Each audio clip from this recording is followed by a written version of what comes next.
Hello students, hope आप सब अच्छे होंगे। मैं आपका फ्रेंड मेंटर गाइड नवीन मिश्रा आप सबका एफएमजी क्लास में बहुत बहुत स्वागत करता हूं। तो चलिए क्लास 6 चैप्टर 12 एक्सरसाइज 12.2 के क्वेश्चन नंबर सेकंड को करते हैं। और क्वेश्चन का स्टेटमेंट देखिए क्या है। क्वेश्चन का स्टेटमेंट है कि ट्रू और फॉल्स बताना है। इसने कुछ रेशियोज दिए हैं, प्रोपोर्शन दिए हैं, उनको चेक करना है सबसे पहले आपको कि क्या ये दोनों का रेशियो इक्वल है। अगर इक्वल है तो स्टेटमेंट क्या हुआ, प्रोपोर्शन में है और वो ट्रू हुआ। अगर इक्वल रेशियो नहीं है तो क्या हुआ, फॉल्स हो गया स्टेटमेंट। तो चलिए चेक करते हैं। पहला दिया है 16:24। पहला रेशियो क्या है, 16/24 और दूसरा है 20/30। तो पहले इसको देख लेते हैं। तो 8 की टेबल में देखिए 8 2 16 एंड 8 3 24। यहां पे क्या आ गया रेशियो, 2/3। दूसरा 20/30। दूसरा क्या है, एक का हमने यहां पे कर लिया। अब दूसरा है 20/30। 20/30 को देखिए 0 0 से गया तो 2/3 यहां भी आ गया। तो आप क्या बोलेंगे, यहां का रेशियो और यहां का रेशियो दोनों क्या आ रहा है, इक्वल आ रहा है। तो आप क्या बोलेंगे कि यस।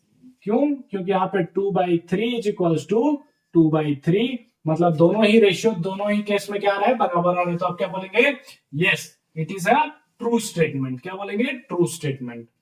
दूसरा देखिए 21:6। 21/6। 3 की टेबल में देखिए 3 2 6 एंड 3 7 21। तो रेशियो क्या आ गया, 7/2। दूसरा 35:10। 35:10 तो 35 ऊपर और 10 नीचे। इसमें देखिए बताइए 5 की टेबल में दोनों है तो 5 7 35 एंड 5 2 10। तो क्या क्या आ गया यहाँ पे भी 7/2। क्या आप देख रहे हैं 7/2 एंड 7/2 इक्वल है। जब दोनों रेशियो आपको इक्वल मिल जाए तो आप क्या बोलेंगे, यस ये स्टेटमेंट भी क्या है, ये स्टेटमेंट भी ट्रू है।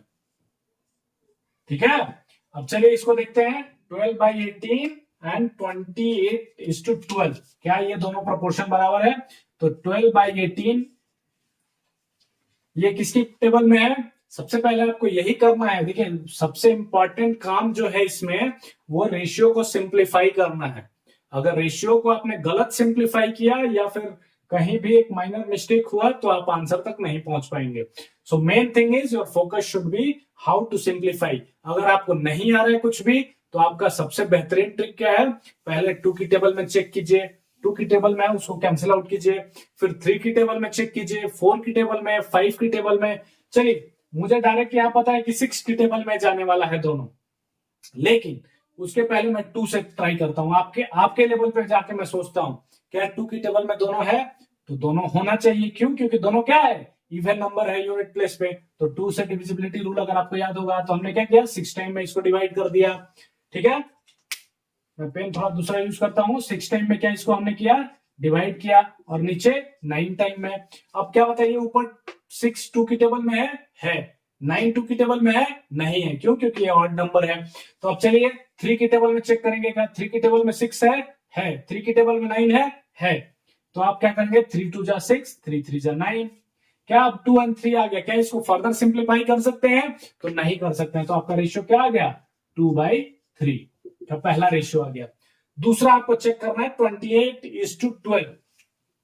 28:12। अब फिर से आपको वही ट्रिक करना है। 2 की टेबल में उसको कैंसिल कर दीजिए। 3 की टेबल में चलिए एक और मैं करके दिखाता हूं। तो 2 की टेबल में 14 टाइम्स में 1 and 4। 2 की टेबल में 6 टाइम्स में। क्या फिर से ये 2 की टेबल में है, 14 है, 6 है 2 की टेबल में है। तो आप क्या करेंगे, 7 और 3। क्या इसको फर्दर सिंप्लीफाई किया जा सकता है, तो नहीं। तो क्या करेंगे आप, रेशियो क्या आपका आ गया 7/3। अब आप बताइए कि क्या 7/3 एंड 2/7, 7/3 एंड 2/3 क्या ये दोनों सेम है, तो नहीं है। तो आप क्या लिखेंगे, फॉल्स। ये क्या हुआ स्टेटमेंट, फॉल्स हो गए। क्यों, क्योंकि ये प्रोपोर्शन नहीं है। ठीक है, क्यों, क्योंकि दोनों का रेशियो जो आ रहा है वो सेम नहीं आ रहा है। चलिए नेक्स्ट क्वेश्चन देखते हैं। 8:9। 8/9। अब 8/9 को आप सिंप्लीफाई कर सकते हैं फर्दर। क्या 8 किसी की टेबल में है, 2 की टेबल में है, 9 है, नहीं है। जब 2 से नहीं जा रहा है, 3 से नहीं जा रहा है, 4 से नहीं जा रहा है, किसी की टेबल में नहीं आएगा। क्यों, क्योंकि दोनों कंसेक्यूटिव है, डबल ट्रिपल वो नहीं है। 8 के बाद 9 आता है, ये किसी की टेबल में दोनों नहीं आएंगे। तो एक प्रोपोर्शन तो ये हो गया रेशियो। दूसरा 24/27। अब 24/27 किसकी टेबल में है? 3 की टेबल में है दोनों। तो देखते हैं एक बार, 2 की टेबल में तो नहीं है क्योंकि 27 ऑड नंबर है। 3 की टेबल में 3 8 जा 3 9 जा, क्या आ गया रेशियो? 8/9। क्या यहाँ पे आपको दिख रहा है क्लियरली कि 8/9 यहाँ पे एक रेशियो और 8/9 यहाँ पे, दोनों रेशियो क्या है? इक्वल है, इसलिए क्या है? ये प्रोपोर्शन है। तो हम क्या बोलेंगे? स्टेटमेंट ट्रू है। ठीक है, स्टेटमेंट ट्रू है। ये स्टेटमेंट क्या है? फॉल्स हो गया। ई को देखते हैं, ई क्या बोल रहा है? 5.2। अच्छा यहां पे देखिए थोड़ा सा इसने ट्रिक किया है, 5.2 डिवाइडेड बाई 3.9। 3.9। अच्छा ये पॉइंट देख के आप सब थोड़े से घबरा गए होंगे कि पॉइंट कहां से आ गया, इसको कैसे करना है। तो आपको अभी के लिए, फिलहाल के लिए सिर्फ इतना बता रहा हूं कि पॉइंट को रिमूव कैसे करते हैं। पॉइंट को रिमूव आपको क्या करना है कि पॉइंट के बाद, ठीक है, कितने जीरो हैं, तो एक पॉइंट को हटाएंगे, ठीक है। और यहां भी देखिए, यहां भी कितने कितने डिजिट है पॉइंट के बाद? एक ही डिजिट है। और नीचे भी कितने डिजिट है पॉइंट के बाद? एक ही डिजिट है। तो एक पॉइंट का मतलब हो गया कि नीचे में 10 से मल्टीप्लाई। अगर एक पॉइंट आप हटाते हैं तो नीचे में 10 से मल्टीप्लाई करते हैं, और यहां का अगर एक पॉइंट हटाएंगे तो ऊपर में आप 10 से मल्टीप्लाई करेंगे। मतलब ये हुआ कि पॉइंट के बाद एक डिजिट है तो 10 रहेगा, अगर पॉइंट के बाद 2 डिजिट रहता तो 100 हो जाता, पॉइंट के बाद 3 डिजिट रहता तो 1000 से मल्टीप्लाई डिवाइड करना पड़ता। तो हमने क्या किया, पॉइंट के एक डिजिट के बाद है तो 10 से हमने क्या किया? डिवाइड किया। फिर यहाँ पे पॉइंट के बाद एक डिजिट है तो हमने ऊपर में 10 से मल्टीप्लाई किया। क्यों? क्योंकि हम नीचे अगर ऊपर का पॉइंट हटाएंगे तो नीचे में हमें 10 से उस टोटल वैल्यू को डिवाइड करना पड़ेगा। तब हम क्यों? क्योंकि सिंपल देखिए, पॉइंट हम क्यों लगाते हैं? तो अगर आपके पास 20 है या 23 है, 23 को जब आप 10 से डिवाइड करते हैं, 23 को आप 10 से डिवाइड करते हैं तो आप क्या है, पूरी तरह से क्या होता है? डिविजिबल नहीं होता है। जैसे 23 को अगर आप 2 टाइम्स में ले जाइए तो 20 क्या बचा? 3 बचा। तो जब 3 बचता है तो हम क्या करते हैं? 3 अगर पूरी तरह डिविजिबल नहीं है तो इसको डिविजिबल बनाने के लिए हम क्या करते हैं? पॉइंट डालते हैं, और पॉइंट के बदले में हम क्या लिखते हैं? यहाँ पे नीचे 0। तो 10 3 जा 30, और क्या होता है? ये कैंसिल आउट हो जाता है। तो क्या हमारे पास आंसर आ जाता है? 2.3। तो सिंपली एक ट्रिक क्या है कि अगर आप 2 और 10 से डिवाइड कर रहे हैं तो एक अंक काउंट कीजिए और यहाँ पे एक पॉइंट दे दीजिए, तो इसका वैल्यू क्या हो जाएगा? 2.3। तो जब 2.3 में से आप पॉइंट को हटाएंगे तो आप क्या करेंगे? नीचे 10 से डिवाइड करेंगे। ठीक है, वैसे ही हमने किया कि 5.2 का जब पॉइंट हटाया तो नीचे 10 से डिवाइड किया इस 10 से।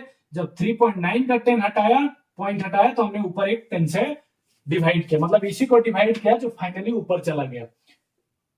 अब क्या करते हैं हम? 10 को कैंसिल आउट कर देते हैं, तो बचा क्या आपके पास? 52/39। अब 52/39 किसकी टेबल में आ रहा है? अगर कोई आपके पास है इसमें टेबल 9 + 3 12 एंड 5 to 7, तो 7 तो जाएगा नहीं, तो एक रेशियो ये हो गया। अब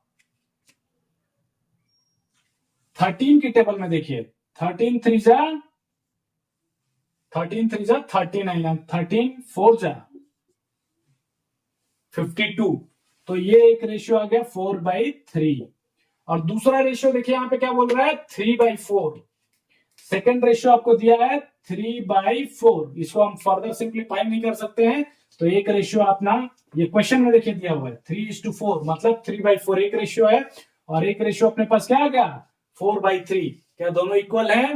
ध्यान से देखिएगा, एक 4/3 है, दूसरा 3/4 है, तो दोनों इक्वल नहीं है, तो इसलिए क्या हो गया? स्टेटमेंट फॉल्स हो गया। स्टेटमेंट फॉल्स हो गया। क्या? क्यों? क्योंकि ये दोनों इक्वल नहीं है, इसलिए प्रोपोर्शन नहीं होगा। लास्ट क्वेश्चन देख लेते हैं। लास्ट क्वेश्चन में दे रखा है 0.9 डिवाइडेड बाई 0.36।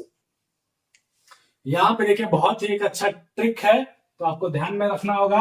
मैंने क्या बताया था लास्ट क्वेश्चन में कि जब पॉइंट आप हटाएंगे तो नीचे आप क्या करेंगे 10 से। क्यों? क्योंकि एक डिजिट के बाद पॉइंट है। पॉइंट के बाद कितना डिजिट है? एक डिजिट, तो हम क्या लिखेंगे 10। अगर नीचे से आप देखिए, अब इसका अगर आप पॉइंट हटा रहे हैं तो ऊपर आप कितने से मल्टीप्लाई कीजिएगा 100 से। क्यों? क्योंकि पॉइंट के बाद कितने डिजिट है? 2 डिजिट है, तो आपको 2 जीरो लगाना होगा। ठीक है, अब चलिए कैंसिल करते हैं। 1 जीरो से 1 जीरो कैंसिल आउट हो गया। ऊपर क्या बचा? 3 से 3 की टेबल में ले जाइए। 3 3 जा 9, इसको कितने की टेबल में जाएगा? ये 12 की 3 12 जा, ये फिर से अगर 3 से अगर आप इसको कैंसिल आउट करना चाहे तो 3 4 जा 12। ऊपर एक 10 है, इसको अगर आप कैंसिल आउट करना चाहें तो 5/2 हो गया। तो ये टोटल आपका क्या रेशियो आ गया? 5/2 का रेशियो आ गया। और नेक्स्ट क्या दिया हुआ है? नेक्स्ट अगर रेशियो आप देख रहे हैं यहाँ पे तो 10/4 का है। 10/4 2 की टेबल में ले जाइए। 2 5 जा 10 एंड 2 2 जा 4। तो यहाँ पे भी रेशियो क्या आ गया? 5/2। तो क्या आप देख रहे हैं कि यहाँ भी रेशियो 5/2 आ रहा है, यहां भी 5/2 आ रहा है। इसका मतलब क्या हुआ? इसका मतलब ये हुआ कि दोनों क्या है? प्रोपोर्शन है। तो आप ये स्टेटमेंट क्या हो गया? आपका ट्रू हो गया। ठीक है, तो देखिए इस टाइप के प्रोपोर्शन के क्वेश्चन में या रेशियो के क्वेश्चन में the complicated and the toughest part is your simplification.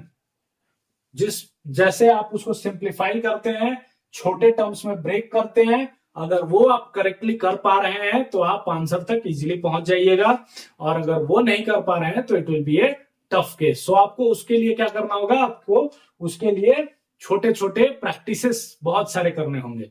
ठीक है, तो thank you so much for being with me.